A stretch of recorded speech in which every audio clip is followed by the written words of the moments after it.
While Yu-Gi-Oh players know there are 3 kinds of traps, the average person more than likely envisions normal traps, the type that can be activated at any time to disrupt your opponent's plays. That's a pretty reasonable vision as well, considering most of the traps in the game are normal, with many of the most iconic ones being normal traps as well. This is especially true for classic Yu-Gi-Oh, where a bulk of the most played traps were normal traps, as floodgates and counter traps were not nearly as powerful yet. This list will go over the best normal traps before the advent of synchro monsters. And starting off at number 10, we have Compulsory Evacuation Device, a normal trap released in 2004's Invasion of Chaos. Its most recent reprint came in the 2023's 25th Anniversary Rarity Collection. Compulsory Evacuation Device's effect is to target one monster in the field and return it to the owner's hand. Compulsory Evacuation Device is most often shortened to Compulse by players of the game, which is great because the card is a mouthful. The first printing of Compulse didn't mention targeting, but official rulings at the time stated that it did. What is there bad to say about this card? Well, not much clearly, as monster removal cards are generally good. Compulse can be activated at pretty much any time, meaning unless your opponent destroys it before summoning any monster, you'll be able to return something to the hand. So why is it so low on the list then? Well, the biggest reason for that is the fact the card isn't really being used to its full potential during this era of the game. If you activate Compulse on an extra deck monster, that monster returns from the field back to the extra deck instead of the hand. During the classic era, the extra deck was the fusion deck, and almost no deck actually fusion summoned monsters properly. Often, fusion monsters were cheated out of the extra deck using metamorphosis. Since these monsters were not summoned properly, the best way to remove them from the field was to send them to the graveyard, as they can't be revived from those areas with cards like Premature Burial or Call of the Haunted. However, if they return to the extra deck, this same copy of the card can be used for another Metamorphosis play. While that doesn't matter much, since fusion decks weren't limited to 15 cards at the time, think about how much better Compulse got after Synchro Monsters came out. It takes a lot more work to get a tuner and appropriate level of monster out for a Synchro Summon than to just get a monster out and use Metamorphosis. Outside of using Compulse to return extra deck monsters to the extra deck, it was more useful than other removals when combined with hand ripping effects. If you can rip the monster out of their hand, you can prevent them from playing it again. Compulse is still good, of course, it's just that other cards on our list proved to be more useful in the early years of the meta. And at number 9 on our list, we have Magic Cylinder, which was first released in 2003's Labyrinth of Nightmare, and was most recently released in 2024's Quarter Century Bonanza.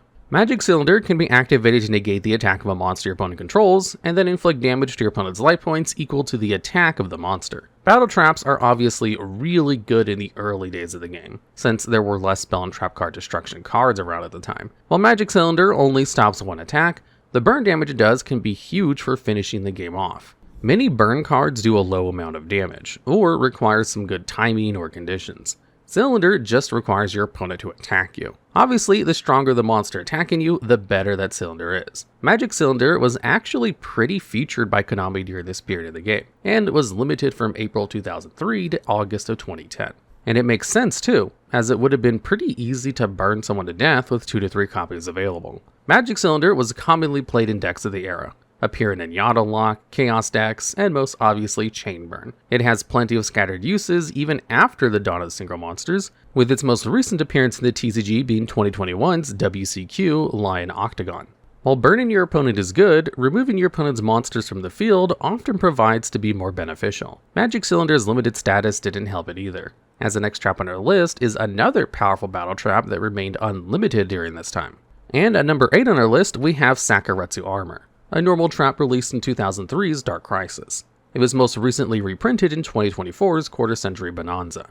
Sakuretsu Armor can be activated when your opponent's monster declares an attack to target and destroy that monster. A battle trap that removes the monster from the field proved to be more useful most of the time. Outside of zombie decks at the time, most decks had to rely completely on Call of the Haunted and Premature Burial to summon monsters from the grave. Sakuretsu Armor is also very useful when you need to keep a monster alive, such as Spell Counselor or the level monsters. Thanks to Sakuretsu Armor's unlimited status, the battle trap proved to be insanely popular, appearing in most top decks from 2004 to 2007, with a heavy decline in use afterwards.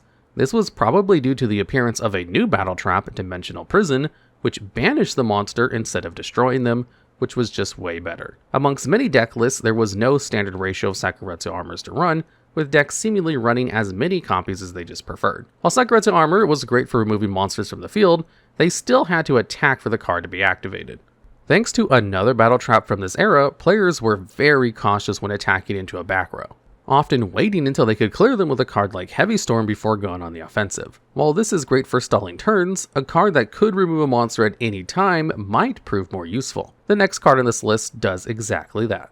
And at number 7, we have Phoenix Wing Windblast, which was first released in 2005's Flaming Eternity. It was most recently reprinted in 2024's Quarter Century Bonanza. Sure gotta love these rarity collections for making these reprints easily accessible. To activate Phoenix Wing Windblast, you must discard one card and then target one card your opponent controls. The targeted card gets placed on the top of their deck. While the discarded card makes this a -1 in card advantage, spinning any card was a rare effect this early in the game. Phoenix Wing Windblast could hit back row cards as well as monsters, giving it a decent bit of versatility too. Because the card is placed on top of your opponent's deck, you effectively sabotage their next turn by replacing their draw with the one that could potentially be useless. Being able to activate Phoenix Wing Windblast at any time is great, as you can use it in response to a targeted destruction of it. Although, to make the best use of it, you'll want to wait for a good target. Ideally, this means a card that takes time to set up, such as a tribute summoned monster or a pesky continuous trap. The discard cost of Phoenix Wing Windblast can be mitigated by discarding certain cards, such as Sinister Serpent, who will return to the hand during the next standby phase, or a light or dark monster to pay for the summoning cost of a chaos monster. The only downsides of Phoenix Wing Windblast are that you need to be a little picky with what you target. Level 4 or lower monsters aren't the best targets, as they can just be summoned back the next turn. Additionally, if they have a good effect, such as Breaker the Magical Warrior or Magician of Faith, sending them to the top of the deck is better for your opponent than just destroying them, which is what the next card on our list does. And at number 6, we have Raigeki Break, a normal trap first released in 2003's Pharaonic Guardian. Raigeki Break has somehow dodged 4 rarity collections, with its most recent reprint coming in 2016 starter deck Yugioh. Raigeki Break's activation cost requires you to discard a card and target one card in the field. Afterwards, the targeted card is destroyed. Raigeki Break destroying cards instead of sending them to the top of the deck gives it a little bit more utility than Phoenix Wing Windblast in the classic era. For example, destroying a continuous spell or a field spell is better than returning it to the top of the deck, because they can just be played again instantly on the next turn. Raigeki Break is also a -1 in card advantage, but can also be mitigated in the same ways. While in the modern game, some cards can prevent destruction by card effect, or can gain advantage from being destroyed by card effect, in the classic era, these are very few and far in between. In competitive play, Raigeki Break initially wasn't popular, having only a few placements from 2004 to 2008. However, it did pick up in popularity in 2013, appearing in Mermail and Dragon Ruler decks. With the popularity of GOAT format, Raigeki Break has seen more use in the classic era decks as of late, thanks to the application of future knowledge to an older format. And at number 5, we have Dust Tornado, which was first released in 2002's Feral Servant and was most recently reprinted in 2024's Speed Duel Battle City Finals. When Dust Tornado is activated, you target one spell or trap card your opponent controls. After the targeted card is destroyed, you can set a spell or trap from your hand. Spell and trap card destruction in early Yu-Gi-Oh! Is at a premium, with the standard back row hit cards being limited. Dust Tornado is a solid option for this, as it doesn't have a cost and is unlimited. The more interesting part of the card, though, is the ability to set a trap afterwards. While this doesn't seem like a big deal at first, if you can set a card on your opponent's turn, then you'll be able to activate it immediately on your turn. However, if you set on your opponent's turn, they can destroy it before you can activate it, right? Well, if you use Dust Tornado intelligently, you can mitigate the risk of having your newly set trap blown up. One common play is to wait until your opponent's end phase, then activate Dust Tornado to destroy whichever spell or trap they set that turn, both destroying the back row card before they have a chance to activate it, while also being able to set a card during a phase where spell speed 1 effects can't be activated to deal with the newly set trap. In competitive play, Dust Tornado saw plenty of use during the classic era, with well over 400 tops from 2004 to 2008. Dust Tornado is a great card, but to make full use of it, you need to run more traps than the standard amount. You'll also need to consider what kind of traps are good to set on your opponent's turn, so you can activate them on your turn. While a little bit of deck planning isn't the biggest deal, it does make Dust Tornado slightly less generically good than the next card on this list. And at number 4, we have Trap Dustshoot, a normal trap which was first released in 2003's Pharaonic Guardian and was most recently reprinted in 2025's Quarter Century Stampede. Trap Dustshoot can only be activated when your opponent has 4 or more cards in their hand. You look at your opponent's hand, then take one monster in their hand and return it to their deck. The deck is then shuffled. Trap Dustshoot is already good for the hand rub effect alone, but the hand knowledge gained from the effect really sends it over the top. Choosing the monster to be shuffled back into the deck helps a lot, because you prevent a monster that would be good for your opponent and or bad for you from hitting the board. Furthermore, looking at your opponent's hand enables you to plan your moves for the next turn or two, as you'll know what cards your opponent has and thus be able to play around them. This slower, less powerful version of the Forceful Sentry was somehow passed up during the first couple of ban lists, leaving Trap Dustshoot unlimited from its release in 2003 up until September of 2007's ban list, which placed it on the limited list. That's most of the classic era's lifespan, which means you can be rocking this card with several other hand reps like Don Zalug and Delinquent Duo to completely wreck your opponent's hand. In competitive play, Trap Dustshoot did see some use in 2003, but its popularity really spiked in 2007, which coincides with its placement on the limited list. Trap Dustshoot was eventually banned in March of 2013, long after the classic era ended. Obviously, Trap Dustshoot is extremely splashable in most decks, with the only requirement being freeing up space for it in those decks. In fact, the only reason Trap Dustshoot isn't higher on this list is that the final 3 traps on this list are pretty much auto-included in every deck for the classic era. And at number 3, we have Torrential Tribute, a normal trap first released in 2003's Labyrinth of Nightmare, and was most recently reprinted in 2024's 25th Anniversary 10 Dueling Mirrors. Torrential Tribute can be activated when a monster is summoned to then destroy all monsters on the field. It can't be activated when a monster is normal set. However, it can be activated when a monster is special summoned face down with a card like the Shallow Grave. Additionally, Torrential Tribute can't be activated during the damage step, so cards that float into other cards such as Mystic Tomato won't trigger the trap. With those rules clarified, Torrential Tribute is a devastating trap that can reset the board state in many situations. Normally, the way to use this trap is to simply wait for a powerful monster to hit the field, ideally one that has to be tribute summoned, and then blow it up with Torrential. However, you can use this trap on your summon as well, which means it pairs well with a monster that wants to be destroyed and or be sent to the graveyard. The most commonly played monster that fits its description would be Sangan, which appears in most decks and searches when it's sent from the field to the graveyard. This lets you clear your opponent's monsters while getting a search off as well. Torrential Tribute even works on summoning Sangan from the grave with Call the Haunted, so you can preserve your normal summon while blowing up the field for a search. In competitive play, Torrential Tribute was used heavily throughout the classic era, despite being limited the whole time. In fact, Tribute was limited until March of 2012, where it was made semi-limited. However, that didn't last long, as by September 2013 it would be limited again, before finally becoming unlimited in February of 2018. Torrential Tribute still sees play today, making appearances in Labyrinth decks. As good as Torrential Tribute is, the card can occasionally become problematic. If you have already established a board, you have less incentive to use Torrential Tribute. In decks where maintaining a specific board state is encouraged, Torrential Tribute might even be skipped.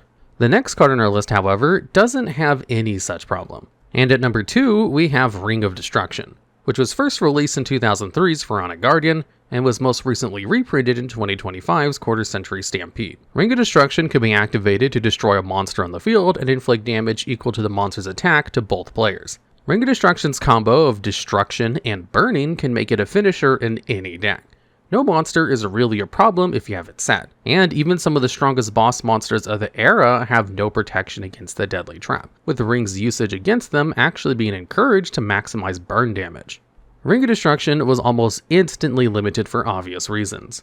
Burning your opponent of all their life points would be too easy otherwise, especially since it was commonly used on your own monster to just burn your opponent for game. Ring of Destruction didn't stay limited for long though, as it was quickly banned in October 2005. While Ring of Destruction would return to the limit list for a year from September 2006 to September 2007, it would find a long wait on the ban list ahead. In fact, Ring of Destruction would remain banned until April 2015, when it received an errata harsh enough to make the card way more balanced. Ring of Destruction was now limited to your opponent's turn, could only be used on a monster whose attack was equal to or less than your opponent's life points, could only be used on your opponent's monsters, and had a hard once per turn slapped on it at that. This was enough to allow Ring of Destruction to be unbanned, and eventually made unlimited in 2018, where it went on to see basically no play. Ring of Destruction might be the most powerful trap in the classic era, but the last card on our list is something special with its mere existence changing the way the game is played. But before we do that, let's go on to an honorable mention. The honorable mention goes to Return from a Different Dimension, a normal trap that allows you to pay half your life points to special summon as many banished monsters as possible. During the end phase, you have to banish all the monsters summoned by the effect. Obviously, playing this card in any deck that banishes, such as Chaos, Stat, or Macrocosmos, gives you an easy way to OTK your opponent. The only reason Return for the Different Dimension is an honorable mention instead of a high spot on this list is that it's overshadowed by Dimension Fusion, a spell card with a similar effect. It only costs 2,000 life points to do the same effect instantly, but with the downside of your opponent being able to special summon their banished monsters as well. However, if your opponent doesn't have banished monsters, Dimension Fusion is just a superior Return from the Different Dimension. And at number 1, we have Mirror Force, a normal trap first released in 2002's Metal Raiders. It has been reprinted over 30 times, with its most recent reprinting coming in 2024's Quarter Century Bonanza. Mirror Force can be activated in response to your opponent's attack declaration to destroy all other attack position monsters. Mirror Force's power is comparable to Raigeki or Dark Hole, able to wipe your opponent's board with a single card.